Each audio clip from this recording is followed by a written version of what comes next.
ఉన్నత సింహాసనముపై ఆసీనుడా, దేవదూతలు ఆరాధించు పరిశుద్ధుడా. యేసయ్యా నా నిలువెల్ల నిండియున్నావు, నా మనసారని సన్నిధిలో సాగిలపడి నమస్కారము చేసెదా.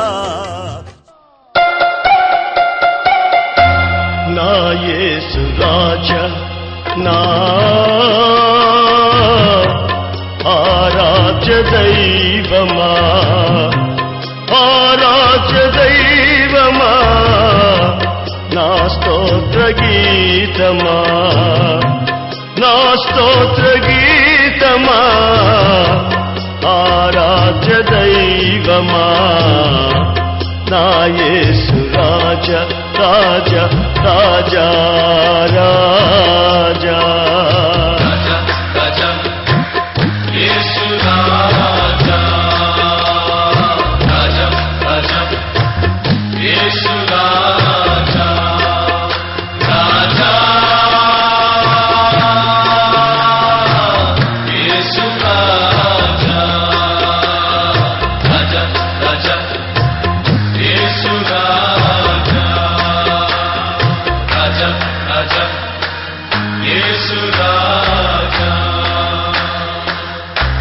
నీరద హర్షముగా నీ త్యాగబంధము నన్ను బంధించెనా, నీరద హర్షముగా నీ త్యాగబంధము నన్ను బంధించెనా. నీ ఆత్మ సారథిచే నన్ను నడిపించుమా, నీ ఆత్మ సారథిచే నన్ను నడిపించుమా. నా యేసు రాజా, నా ఆరాధ్య దైవమా, ఆరాధ్య దైవమా, నా స్తోత్ర గీతమా, నా స్తోత్ర గీతమా, ఆరాధ్య దైవమా, నా యేసు రాజా, రాజా, రాజా, రాజా.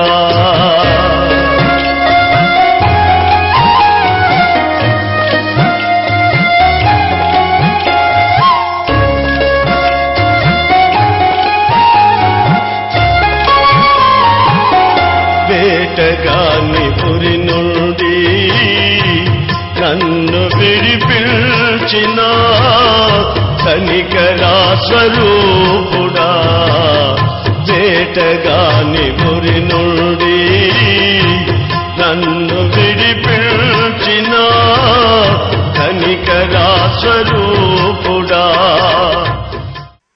మన ప్రభువైన యేసుక్రీస్తు అతి శ్రేష్టమైన నామాన్ని బట్టి ఈ కార్యక్రమాన్ని చూస్తున్న మీ అందరికీ హృదయపూర్వక వందనాలు. మీరు చేస్తున్న ఫోన్ కాల్స్ను బట్టి మేము చాలా సంతోషిస్తూ ఉన్నాం. మీ ప్రార్థన అవసరాలు ఏమున్నా నేరుగా ఫోన్ చేయండి. మీ సమస్యల కొరకు ప్రత్యేకంగా ప్రార్థన చేయడం జరుగుతుంది. కొద్దిసేపు దేవుని మాటలు మనం వింటున్నాం. ప్రభువైన యేసుక్రీస్తు ఈ లోకంలో జీవించినప్పుడు ప్రార్థన అవసరాన్ని గురించి పలుసార్లు ఆయన తేటగా మాట్లాడుతూ, నాతో కూడా మెళుకువని ఒక్క గడియను ప్రార్థన చేయలేరా అని యేసు ప్రభు తన శిష్యుని పలుసార్లు హెచ్చరించిన సంఘటనలు కూడా మనం ఎరుగుదాం. ప్రార్థన క్రైస్తవ్యానికి ఎంత అవసరం అనేది ఆయన మాటల్లో ఇట్టే మనం గమనించగలం. ప్రార్థన పరిస్థితులను మార్చగలిగింది.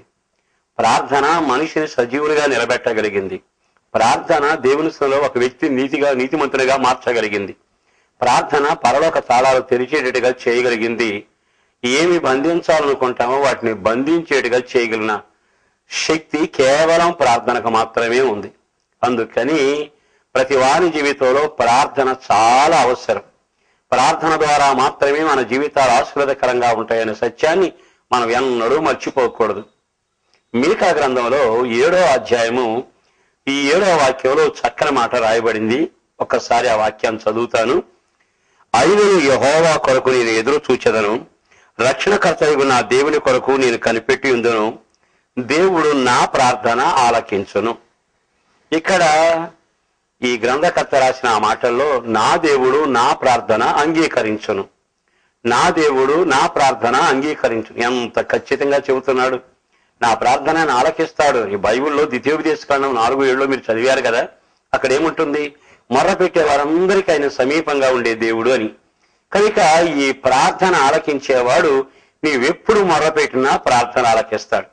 ఈ అధ్యాయంలో ఈ వచనంలో విచిత్రమైన మాట ఏమిటంటే అయినను నా దేవుడు నా ప్రార్థన త్రోసివేయుడు. అయినను అంటే ఏం జరిగిందట?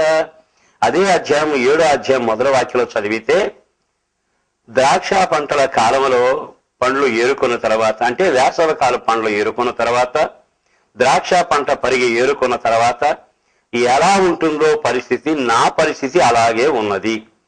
అంటే అయినను అనే మాటలో తన స్థితిని ఇట్టే కొట్టొచ్చినట్టుగా చెప్పగలుగుతున్నాడు.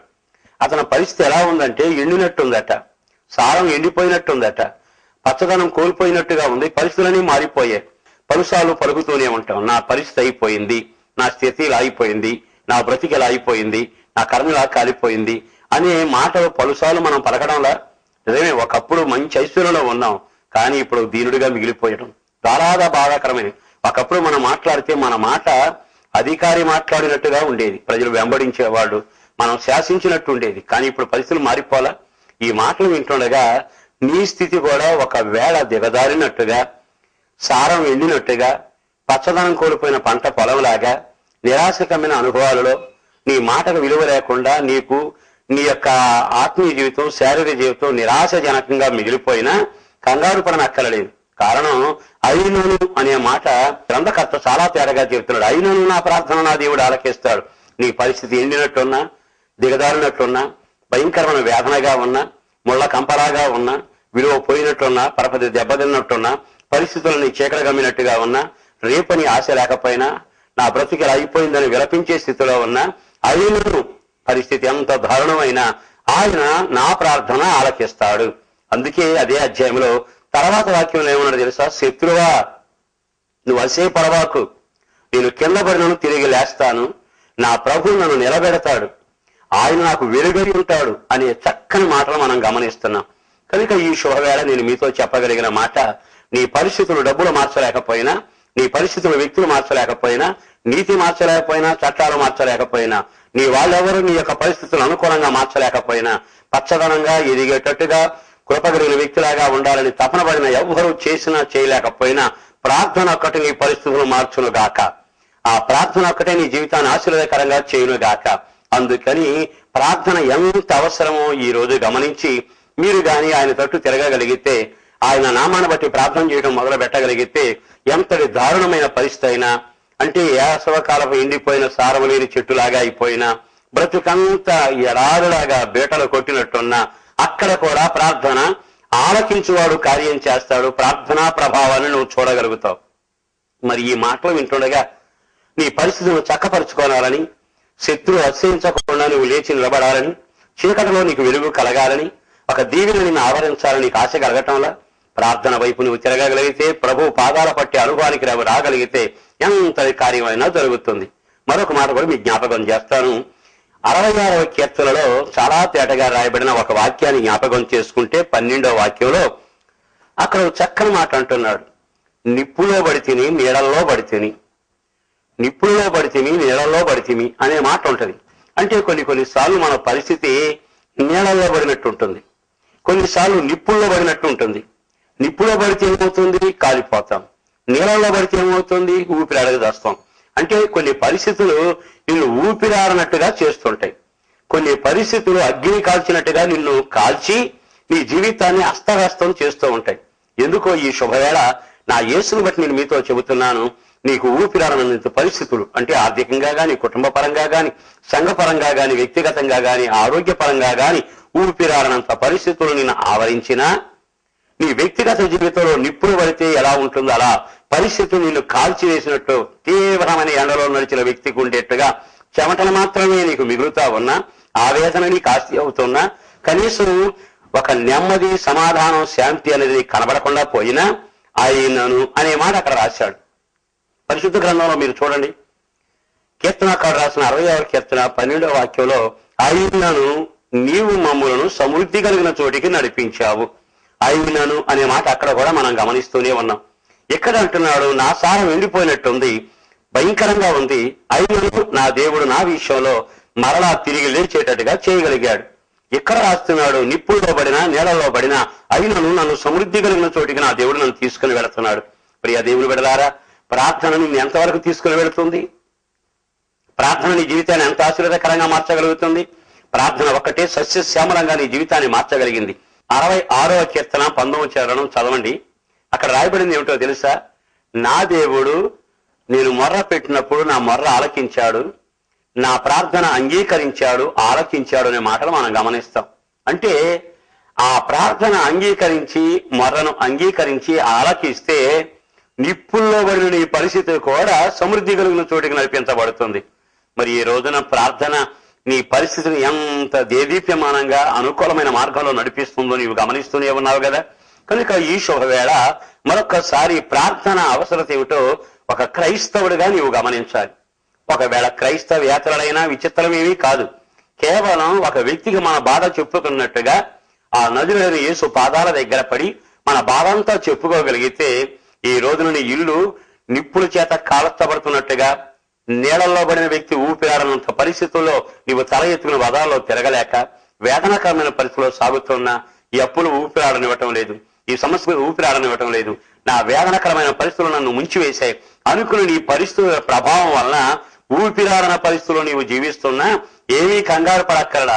ప్రార్థన త్రోసివేయిన వాడు, ప్రార్థన ఆలకించువాడు, ప్రార్థనకు జవాబు ఇవ్వగలిగిన వాడు ఈ రోజున ప్రార్థనా ఫలితంగా నువ్వు వేడుకున్న ఆ విన్నపాన్ని బట్టి నిన్ను సమృద్ధి కలిగిన చోటికి ఈ ప్రార్థనే నడిపిస్తుందనే సత్యాన్ని గమనించి ఆయన వైపు నీవు తిరగగలిగితే ఈ రోజు నీకు అద్భుతం జరగబోతుంది. మరొక మాట కూడా చెబుతాను. ఈ యోనా గురించి మీలో చాలా మంది బాగా ఎరుగుదురు. యోనా అంటే ఎవరు? దేవుని సేవకుడే. యోనా అంటే ఎవరంటే దేవుని చిత్తాన్ని కలరాసి తనకు తోచినట్టుగా పరిగెత్తిన ఒక వ్యక్తి. అతను వెళితే దేవుని మాట వినకుండా, దేవుని చిత్తం చేయకుండా నడిచి వెళ్ళటం మొదలు పెడితే అడుగు పెట్టిన చోటల్లా అవాంతరాలే మొదలయ్యాయి. పాపం ప్రయాణం చేద్దామని వాడెక్కితే సముద్రం అల్లకల్లోలం అయిపోతే చేయగలిగింది లేకపోయింది. మరో విచిత్రమైన అనుభవం ఏమిటో తెలుసా? ఆ తర్వాత ఓడలోని వాళ్ళంతా కంగారు పడ్డారు. చీట్లు వేసి కీడుకు కారణం ఎవరు అని అతగాన్ని చాలా తేటగా చూసి ఎత్తి సముద్రంలో పడవేయటం జరిగింది. ఇవన్నీ క్రైస్తవ లోకానికి బాగా ఎరిగిన చరిత్ర, చదివిన వాస్తవాలు. అయితే ఈ రోజు ఈ మాటలు వింటున్న ప్రియ దేవుని బిడ్డలారా, ఆ తర్వాత 2వ అధ్యాయంలోకి వస్తే అప్పుడు సముద్రంలో వేయబడిన తర్వాత అతగాన్ని చేప మింగడం, చేప కడుపులో ఉండి ప్రార్థన చేస్తా ఉన్నాడు. నిజంగా ఆ మాటలు మనం వింటే, అయ్యా ఉపద్రవంలో ఉండి ప్రార్థన చేస్తున్నాను, నేను ఉపద్రవంలో ఉన్నాను, ఎక్కి రాకుండానట్లుగా భూమికి గడియలు బిగించావు, పాతాళ అగాధ పంచుల్లో ఉన్నాను, నాసు నా తలకు చుట్టుకుంది, ఆకాశంలో వికసించే సూర్యుడు నా కంటికి కనబడటం లేదు, నేను ఎక్కి రాకుండా భూమి యొక్క గడియలు బిగించింది నీవే కదా అని అంటుంటాడు. అంటే ఇప్పుడు తన పరిస్థితి ఎలా ఉంది? ఎక్కి రాలకుండా, మరలా భూమిని చూడకుండా, తనకు సూర్యుని కాంతి పడకుండా తన పరిస్థితి ఎంతో దారుణమైంది. ఈ రోజు ఈ మాటలు వింటుండగా ఎన్నోసార్లు నీ పరిస్థితి కూడా ఇదే స్థితిలో లేదు. ఈ పైనలో సాగి పెడుతుండగా ఇక మంచి రోజు చూస్తానని నమ్మకం లేదు, బజారు ముఖం చూస్తానని నమ్మకం లేదు, తల ఎత్తు తిరుగుతానని నమ్మకం లేదు, వీటిలోంచి బయటపడదాం అనుకున్నాను, కానీ అన్ని పరిస్థితుల ప్రభావం గడియలు బిగించినట్లు, ఎటు వెళ్ళిన తలుపులు తాళాలు వేసినట్టు గాని మార్గానికి అవరోధాలు ఎక్కువ అవుతూ వచ్చాయి. కానీ ఈ రోజున యోనా గ్రంథం చదివిన ప్రతి వ్యక్తికి ప్రార్థన ద్వారా కలిగే ఒక విచిత్రమైన అనుభవాన్ని ఆ అధ్యాయంలో చాలా తేటగా మనం గమనించగలుగుతాం. అతడు అంటాడు, ఉపద్రవం నుండి మొరపెడుతున్నాను, పాతాళ పంచుల్లో ఉండి మొరపెడుతున్నాను, భూమి అగాధ స్థలంలో నుండి మొరపెడుతున్నాను, అడ్డు గడియల మధ్యలో నుంచి మొరపెడుతున్నాను, నాకు నాసు నీసు మొత్తం చుట్టుకుంది, నా తల అవమానాల్లో చిక్కుబడిపోయింది, సూర్యుని నేను చూడలేకపోయాను. ఎంతటి వేదనకరమైన పరిస్థితి! భూలోకంలో నరులు నడుస్తున్న మార్గంలో ఈ సంఘటనలన్నీ ఏదో ఒక రోజున ప్రతి వారికి ఎదురవుతూనే ఉన్నాయి. కానీ విచిత్రం ఏమిటి తెలుసా? అదే అధ్యాయంలో చివరకు వచ్చి చక్కగా చదువుతాడు 8వ వచనంలో, నేను ఆయనకు మొర్ర పెట్టాను, ఆయన రక్షణకు ఆధారుడని తెలిసి నేను ప్రార్థన చేశాను, ఆయన నా ప్రార్థన ఆలకించను. ఆ తర్వాత వాక్యం ఏముందో తెలుసా? ఆ ప్రార్థన చేసి అలా ముగించాడట. అతని ప్రార్థన ఆలయంలో ఉన్న దేవుడు అంగీకరించాడట. అంగీకరించాక విచిత్రం తెలుసా, అంతలో అనే మాట ఉంది. ఆ చేప అతన్ని కక్కి వేసిన భూమి మీద అని రాయబడింది. ఈ రోజున నా యేసును బట్టి నేను సంతోషంగా మీతో చెప్పగలిగిన మాట, మీ పరిస్థితుల మధ్యలో మీరు చిక్కుబడిపోయారు. యోనా చేప కడుపులో చిక్కుబడినట్లుగా సమస్యల్లో మీరు చిక్కుబడ్డారు, వేదనలో చిక్కుబడ్డారు, ఉపద్రవంలో చిక్కుబడ్డారు. భయంకరమైన గడియలు వేస్తే భూమిలో నుంచి పైకి రాలేనట్టుగా, భూమి గడియలు వేయబడినట్టుగా యోనా చెప్పినట్టుగా మీ జీవితంలో బయటికి రాలేని పరిస్థితులు చాలా ఉన్నాయి. అయినా ఈ రోజు గాని నీవు ఆయన వైపు తిరిగి, అయినను నేను ఆయన వైపు తిరిగి ప్రార్థన చేస్తాను అని గాని విశ్వాసంతో మోకాళ్ళ మీద ఉండి నువ్వు ప్రార్థన చేయగలిగితే, అంతలో ఆ విచిత్రం ఏమిటి తెలుసా, ఆ చేప అతని భూమి మీద కక్కి వేశాను. ఈ రోజు నాకు సేవకుడిగా నేను చెప్పగలిగిన మాట, ఎన్ని పరిస్థితుల్లో చిక్కుబడిపోయినా, తల ఎత్తుకోలేకపోయినా, సూర్యుని చూడలేకపోయినా, గడియల్లోంచి బయటకు రాకపోయినా, ఇనప గొలుసుల్లోంచి విడుదల పొందకపోయినా, నీ పరిస్థితులు నిన్ను అస్తవ్యస్తం చేసిన, నీ పరిస్థితి చాలా దారుణంగా ఉంది, నా పరిస్థితి అయిపోయింది అనుకున్నా, ఈ రోజున నువ్వు ప్రార్థన చేస్తే చేప యోనాను కక్కినట్లుగా అంతలోని ఆ సమస్యలోంచి నీకు విడుదల కలుగునుగాక. ఆ దేవుడు ఎంత సమర్థుడు! చేప కడుపులో 3 దినాల తర్వాత భూమి మీద కక్కేడిగా చేశాడే, ఆ దేవుడే చేప కడుపులోంచి తీసుకొచ్చినట్టుగా నీ సమస్యలోంచి నిన్ను విడిపించగలిగిన వాడు కేవలం ప్రార్థన ద్వారా మాత్రమే. కనుక ఈ రోజున ప్రార్థన అవసరత ఏమిటో గమనించు. మనకి ఏదో రోగం వస్తే ప్రార్థన చేయటం, అవసరాలు తీర్చుకోవడానికి ప్రార్థన చేయటం, క్రైస్తవుడి గనక ప్రార్థన చేయటం, ప్రయాణం చేస్తున్నాం గనక ప్రార్థన చేయటం అని కాక, నీ ప్రార్థన నిశ్చయముగా దేవుని హస్తము ద్వారా కావలసిన ఈవులన్నీ సమకూర్చి నీకు ఇవ్వగలిగేట్టుగా దేవుని సందులో నీవు నీ ప్రార్థనా సహవాసాలను నడవగలగాలి. ఇక్కడ నేను మీకు చెప్పాల్సిన మాట ఏమిటంటే, అయినను, ఈ రోజు ఈ వాక్యం దగ్గర మీరు ఆగాలి. అయినను, ఏమైనను, వేసవికాల పంట అయిపోయింది, ద్రాక్షాకాల పంట అయిపోయింది, పరిగి కాల పంట అయిపోయింది, ఇక జీవితం ఎలా ఉందంటే నా స్థితి ఇలా ఉంది అన్నాడు. అక్కడే ఉన్నాడు కీర్తనాకారుడు, నిప్పుల్లో పడ్డాను, నీళ్ళల్లో పడ్డాను అంటే కాలిపోతా ఉన్నాను, ఒక పక్కన ఊపిరాడని పరిస్థితుల్లో చిక్కుబడిపోయాను, అయినను అనే మాట అక్కడ కూడా రాయబడుతుంది. యోనా ఏమంటున్నాడు, ఉపద్రవాల్లో ఉన్నాను, అయినను. నిజంగా ప్రార్థన అంతలో నుంచే వీని వెంటనే ఒక విడుదల కలుగు చేసినట్లుగా ఈ మాటలు వింటుండగా ఈ రోజు నీ ప్రార్థన ద్వారా నీ పరిస్థితులన్నీ నీకు కక్కివేయునుగాక. ఒక అద్భుతం నీ జీవితంలో జరుగుతుంది. ఇంతకీ ఈ ప్రార్థన ఎవరికి చేశాడో తెలుసా? నా దేవునికి నేను ప్రార్థన చేస్తున్నాను అంటాడు. అంటే ఈ దేవుడు ఎవరట? ఈ దేవుడు ఎవరంటే మీకా గ్రంథం 7వ అధ్యాయంలోకి వద్దాం. 18వ వాక్యంలో మనం ఒక్కసారి చదివితే రాయబడిన మాట ఏమిటంటే, చేసిన అతిక్రమల విషయం వారిని క్షమించు దేవుడు అయిన నీతో సమానుడైన దేవుడు ఉన్నాడా? ఇంతకీ ప్రార్థన ద్వారా ఇన్ని కార్యాలు చేసిన వ్యక్తి ఎవరయ్యా అంటే క్షమించగలిగిన దేవుడు. ఈ రోజున మనం ఇప్పటికే అటదారులను నడిచాం, ఇరుకున పడ్డాం, చేయకూడని పనులు చేశాం, చికాకులతో చిక్కుబడ్డాం, అపవిత్రమైన మార్గంలో నడిచాం, దేవుని ఆయాసపరిచాం, దేవుని దుఃఖపరిచాం, నీతిని తెలిసి కూడా నీతి తప్పి ప్రవర్తించాం, క్షేమం కాదని ఎరిగి కూడా అపవిత్రమైన మార్గంలో వెళ్ళాం, ఇది అసహ్యమని తెలిసి కూడా వాటా పంచుకున్నాం, చీకటని తెలిసి కూడా అందులోని చిందులు వేశాం, జీవితం అంతా చికాగ్గా ఉంటుందని తెలిసి కూడా సంబరపడిపోతూ మెరుస్తుంది అనుకున్నాం, కానీ అది వెలుస్తుందనే సంగతి తెలియక నేత్రాశ, జీవగొడంబం, శరీరాశ, లోకాశ, చీకటి, అంధకారం, పాపుల స్నేహం ఇత్యాది కార్యక్రమాలు నీ జీవితాన్ని సర్వనాశనం చేశాయి.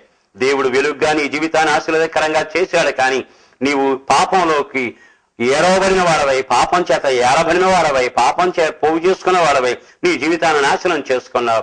వెనక్కి తిరిగి లెక్కలు చూసి కాటాలో నీ పాపాలు లెక్క పెడితే అంచనాల మించిన ఘోర పాపాలతో ఆ ప్రతిఫలానికి సిద్ధంగా నీవు ఉన్నావు. అయినా ఈ రోజు నీవు గాని ఆయన వైపు తిరిగితే ఆయన ఎవరో తెలుసా? నీ పాపాలన్నీ క్షమించగలిగిన వాడు. ప్రపంచంలో కనికరించగలిగిన వాళ్ళు, దానం ఇవ్వగలిగిన వాళ్ళు ఉన్నారేమో, కానీ పాపాలను క్షమించి ఒక పవిత్రుడిగా చేయగలిగిన వారు ఎవరున్నారు? ఉన్నారు అనుకుంటే ఆయన పేరు నజరుడైన యేసు. మనందరి పాపముల కొరకు ఆయన సిలువలో ఆ పాపాలను నెత్తిన వేసుకుని, మన ఘోర కృత్యాలను నెత్తిన వేసుకుని, బాపుపోటుల మధ్య, గరుకురాల నరక మధ్య, నెత్తిన ముళ్ళ కిరీటం మధ్య తన పైనాన్ని సాగించుకుంటూ వెళ్ళాడు. ఆయన అమూల్యమైన రక్తాన్ని కాచి చక్కని మాట అన్నాడు, వీరి పాపాలని నేను క్షమిస్తాను, ఈ పాపాలని నేను క్షమిస్తాను అని ఆయన క్షమించి మనల్ని నీతిమంతులుగాను పరిశుద్ధులుగా మార్చిన వాడు ఆయనే. ఈ రోజున యేసు కులాల దేవుడు కాడు, మతాల దేవుడు కాడు. చేసిన పాపానికి పరిహారం చేయటానికి ఆ శిక్ష అనుభవించిన వారు ఆయన. అందుకే సవాలుగా చెబుతున్నాడు, క్రీస్తు యేసునందున వారికి ఏ శిక్షా విధి లేదని పౌలు సాక్ష్యం చెప్పనే చెబుతున్నాడు. రోమా పత్రిక పౌలు రాసిన ఉత్తరాన్ని మీరు చదువుకుంటూ వెళితే అందులో రాయబడింది ఏమిటి? ప్రతి పాపమును ఆయన క్షమించగలిగిన వాడు, మనల్ని నీతిమంతులుగా మార్చడానికి మన కొరకు ఆయన శిక్షను అనుభవించాడు అని. యోహాను పత్రికలో మీరు చదివారు కదా, మన ప్రతి పాపమును కడగటానికే ఆయన తన అమూల్యమైన రక్తం కార్చాడని, ప్రతి పాపమును క్షమించగలిగిన సత్తా శక్తి ఆ రక్తానికి, యేసు రక్తానికి, ఆ పవిత్రమైన రక్తానికి ఉంది. అందుకని నీవు ఆయన వైపు తిరిగితే నువ్వు ఎలాంటి పరిస్థితులు అయినను అనే పరిస్థితుల్లో నీళ్లలో నిప్పుల్లో పడినా, ఎండిపోయినట్టుగా పంట భూమిలాగా నీ బ్రతికి అయిపోయినా, అగాధ అంచుల్లోనూ ఉపద్రవంలో ఉన్నా అయినను ఆయన వైపు తిరగగలిగితే ఆయన నిన్ను క్షమించి ఒక అద్భుతమైన జీవితాన్ని ప్రసాదించగలిగిన వాడు. అందుకే ఈ మీకా గ్రంథకర్త అంటాడు కదా, నీలాగా క్షమించగలిగిన వాడెవడు? రెండో మాట చెప్పనా, అక్కడ రాయబడిన మాట, ఆయన కనికరం కలిగిన దేవుడు అనేదే అధ్యాయంలో రాశాడు. ఆయన కనికరం. మనం కూడా చాలా సార్లు పేదవాళ్ళను చూస్తే కనికరిస్తాం.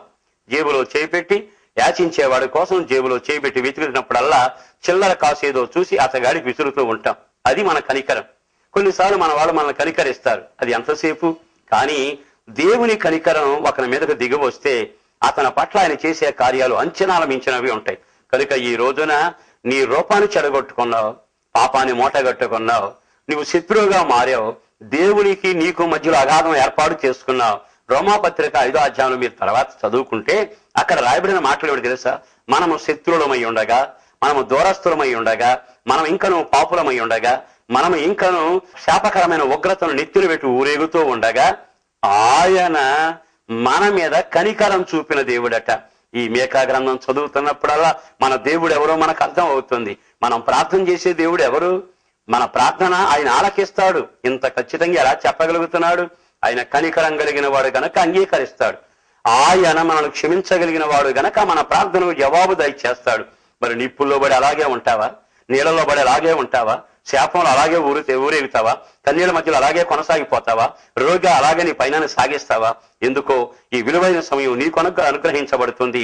దేవుని చేతులు నీ కొరకు ఇంకా చాపబడే ఉన్నాయి. ఒక్క క్షణం ఆయన వైపు తిరిగి, నిశ్చయముగా ఆయనను ఇంత జరిగినను నా ప్రార్థన ఆలకించువాడవు నీవేనయ్యా అని ఆయన వైపు తిరగగలిగితే మొదటగా క్షమించగలిగిన వాడు నీ పాపాలన్నీ క్షమించి నిన్ను పరిశుద్ధుడిగా నీతిమంతుడిగా మార్చి నిన్ను అంగీకరిస్తాడు.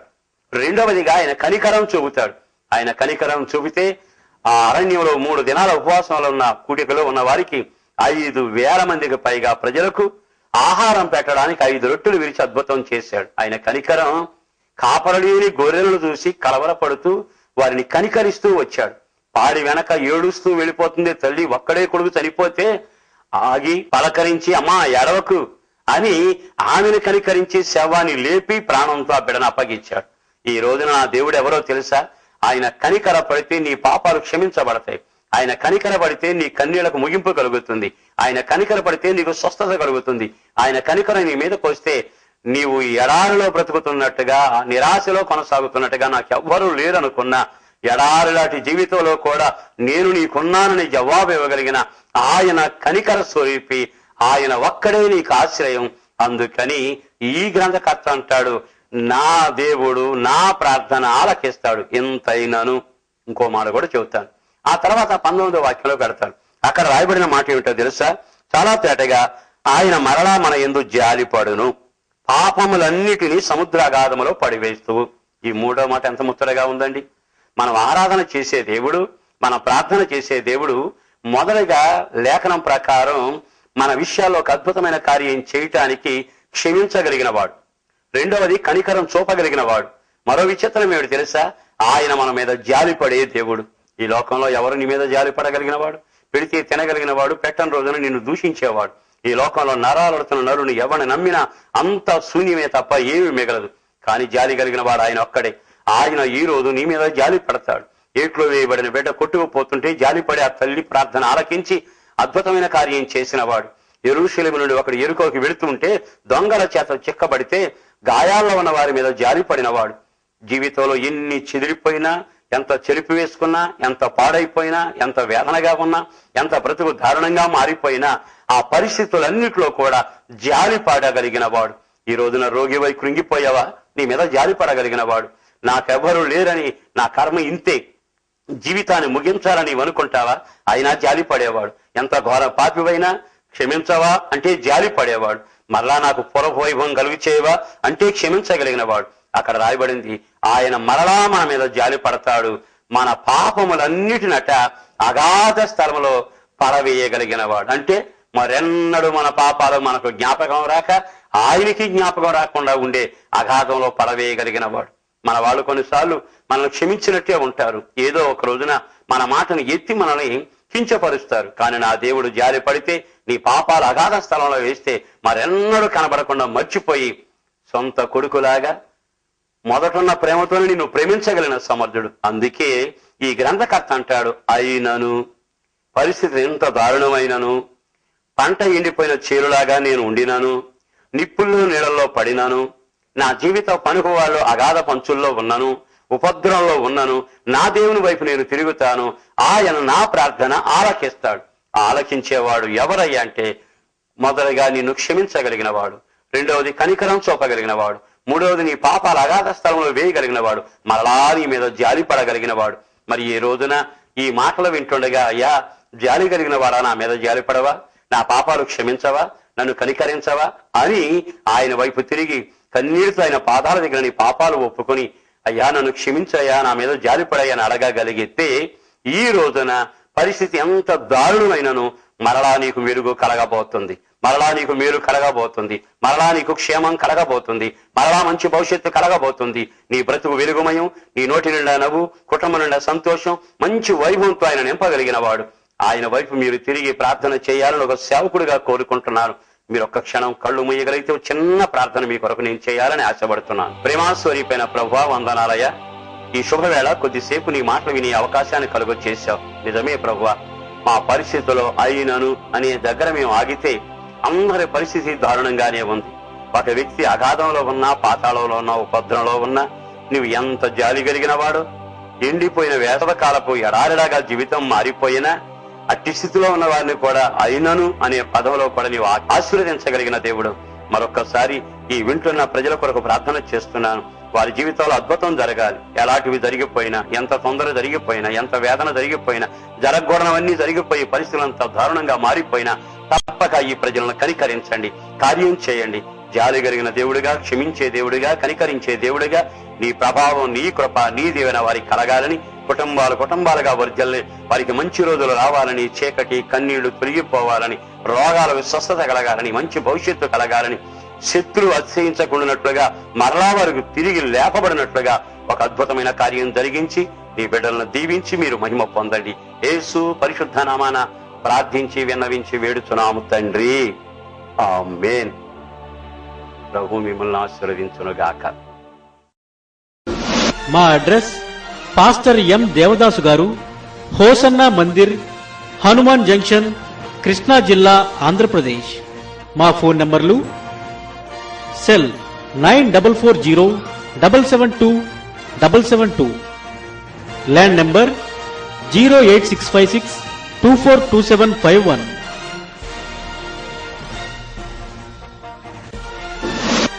Our address, Pastor M. Devadas, Hosanna Mandir, Hanuman Junction, Krishna District, Andhra Pradesh.